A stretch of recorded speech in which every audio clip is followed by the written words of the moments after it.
शहजादी अल्फिया और उसका पति ग्वाला दोनों अत्यंत आनंद पूर्वक अपना जीवन व्यतीत कर रहे थे। दोनों अपनी ही प्रेममयी दुनिया में खोए हुए थे। शहजादी अल्फिया कहती, स्वामी, मैं धन्य हूँ कि परमेश्वर ने मुझे आप जैसा पति प्रदान किया जो मुझे सदैव आनंदित रखते हैं। आपके सम्मुख तो सैकड़ों राजा महाराजा व्यर्थ थे। ग्वाला बोला, मुझे भी अपार प्रसन्नता है कि मैंने तुम जैसी शहजादी को अपना जीवन साथी बनाया। प्रारंभिक दौर में हम दोनों से अनजाने में बड़ी भूल हो गई थी, किंतु वही भूल आज हमारे जीवन में खुशियां लेकर आई है। दोनों अति आनंद में थे, प्रेम के विचारों में निमग्न। तभी उनकी पुत्री नायरा दौड़ती हुई आई और दोनों की गोद में बैठ गई। वह बोली, माता पिता, आप दोनों को साथ देखकर मुझे अत्यंत प्रसन्नता हो रही है। मुझे स्मरण है, मेरी माता ने मुझे जल की झील में बहते हुए छोड़ दिया था और मेरे पिता ने मुझे उस झील से उठाकर अपने साथ रखा और मुझे अपनी पुत्री के समान पाला। शहजादी अल्फिया बोली, पुत्री, मैंने तुम्हें जानबूझकर उस जल में बहने नहीं छोड़ा था। तुम स्वयं ही उस जल में चली गई थी। मैंने जानबूझकर तुम्हें वहाँ नहीं भेजा था। ग्वाला शांत करवाते हुए बोले, क्या तुम दोनों गड्ढे हुए बातों को पुनः उठा रही हो? अब हमारे सुख के दिन आ चुके हैं, बीती बातों को याद न किया करो। शहजादी ने अपनी पुत्री को हृदय से लगाया और उसे लेकर सो गईं। बड़े दिनों बाद शहजादी अल्फिया ने अपनी बेटी को गले से लगाकर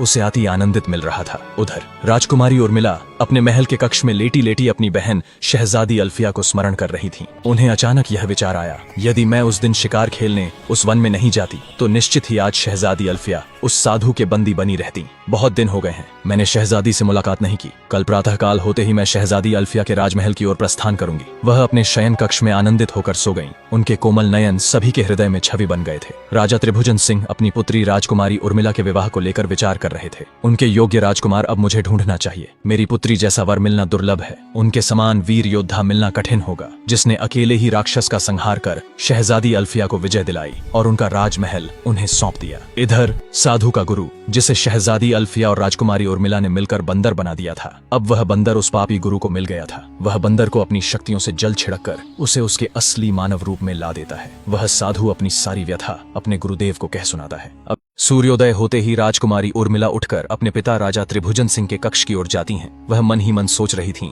आज आज्ञा लेकर शहजादी अल्फिया के राजमहल के लिए प्रस्थान करूंगी। बहुत दिन हो गए हैं, अपनी प्रिय सखी से मिली नहीं हूँ। कक्ष में प्रवेश करते ही वह पाती हैं कि उनके पिता तो सिंहासन पर ही बैठे बैठे सो रहे हैं। पास जाकर उन्हें प्रेम पूर्वक कहती हैं, पिताश्री, आप इस सिंहासन पर ही बैठे बैठे सो गए। आखिर ऐसी भी कौन सी चिंता आपको सता रही है? राजा त्रिभुजन सिंह मुस्कुराते हुए बोले, पुत्री, मुझे कोई चिंता नहीं है, बस किसी विषय को लेकर गहरी सोच में डूब गया था। क्या था वह विचार पिताश्री, मुझे भी बताइए। राजा कहते हैं, पुत्री, अभी तुम्हें वह बात बताना उचित नहीं होगा। कुछ दिनों की प्रतीक्षा कर, उसके पश्चात तुम्हें बता दूंगा। राजकुमारी उर्मिला प्रेम पूर्वक बोली, जैसी आपकी आज्ञा पिताश्री। बताओ, किस कारण सुबह सुबह मेरे कक्ष में आना हुआ? उर्मिला बोली, पिताश्री, बहुत दिन हो गए हैं अपनी प्रिय सखी शहजादी अल्फिया से मिले हुए। मुझे आपसे आज्ञा चाहिए कि मैं आज ही उनके महल की ओर प्रस्थान करूं। राजा हंसकर बोले, बेटी, इसमें पूछने की क्या आवश्यकता है? वह तुम्हारी बड़ी बहन जैसी है। जाओ जाओ, बेझिझक जाओ। यदि आते देर हो जाए तो रात में वही ठहर जाना। कल प्रातःकाल ही लौट आना। राजकुमारी उर्मिला ने अपने पिता से आलिंगन कर विदा ली और शहजादी अल्फिया के राजमहल की ओर निकल पड़ी। वह सोच रही थी,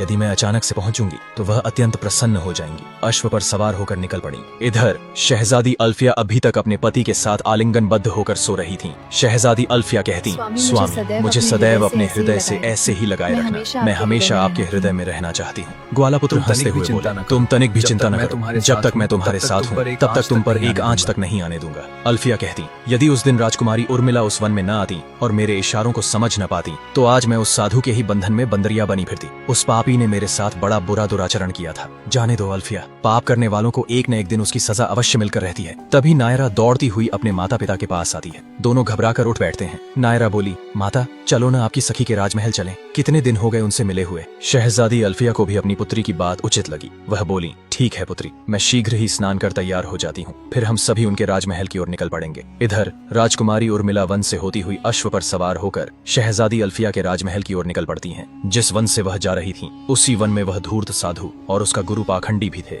उन दोनों को आभास हो जाता है कि कोई इस वन में आया है। उन भक्षकों की आंखें चमक उठी।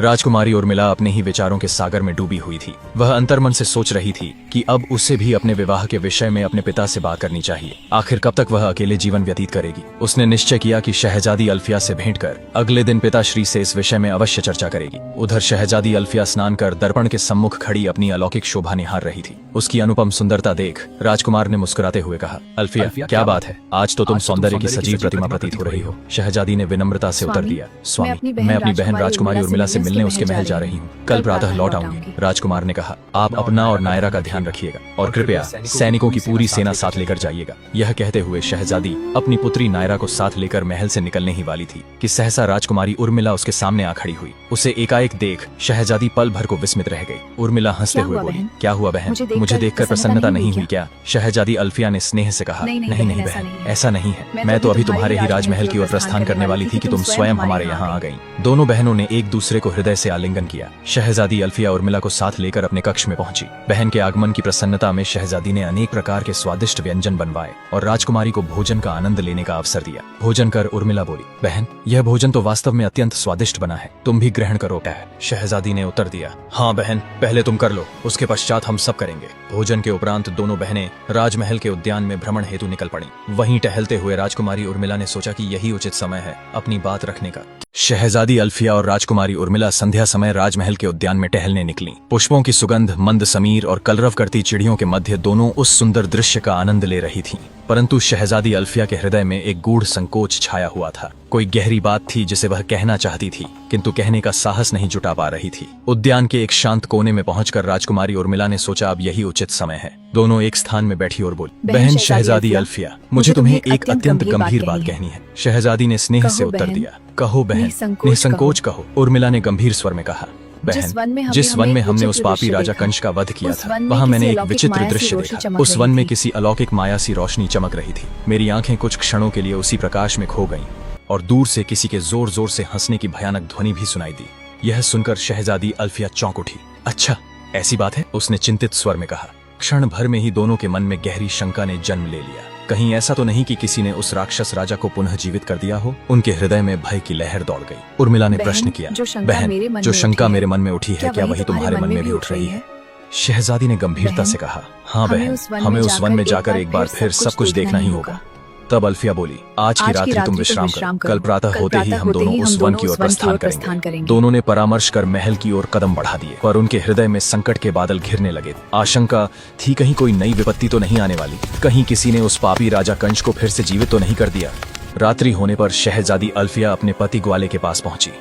वह कुछ कहने ही वाली थी कि सहसा मौन हो गई। उसने मन में सोचा, अभी बताना उचित नहीं, पहले कल उर्मिला के साथ वन जाकर सत्य जान लूंगी, फिर सब कुछ कहूंगी। ग्वाले ने स्नेह से पूछा, क्या हुआ मेरी अल्फिया, तुम कहते कहते अचानक चुप क्यों हो गई? शहजादी ने मुस्कुराकर कहा, कुछ नहीं स्वामी, बस मैं चाहती हूँ कि आपके साथ हर क्षण ऐसे बिताऊं जैसे कोई रानी अपने राजा से प्रेम प्रकट करती है। रात्रि गहराने लगी। राजकुमारी उर्मिला अपने कक्ष में शैया पर लेटी विचारों में डूबी हुई थी। वह सोच रही थी, यदि सचमुच किसी ने उस पापी कंस को पुनः जगा दिया तो निश्चय ही एक बार फिर रणभूमि लाशों से भर जाएगी। जो भी हो, कल प्रातः वन में जाकर ही सत्य का पता चलेगा। उधर शहजादी अल्फिया भी अपने पति की बाहों में सिमटी हुई सोच रही थी, यदि तांत्रिक और कंस का पुनः मिलन हो गया तो इस बार युद्ध और भी भयावह होगा। अब सब कुछ कल उस घोर वन में जाकर ही स्पष्ट होगा। क्या होगा जब दोनों राजकुमारियां उस रहस्यमय वन में प्रवेश करेंगी? जानने के लिए बने रहिए। राधे राधे।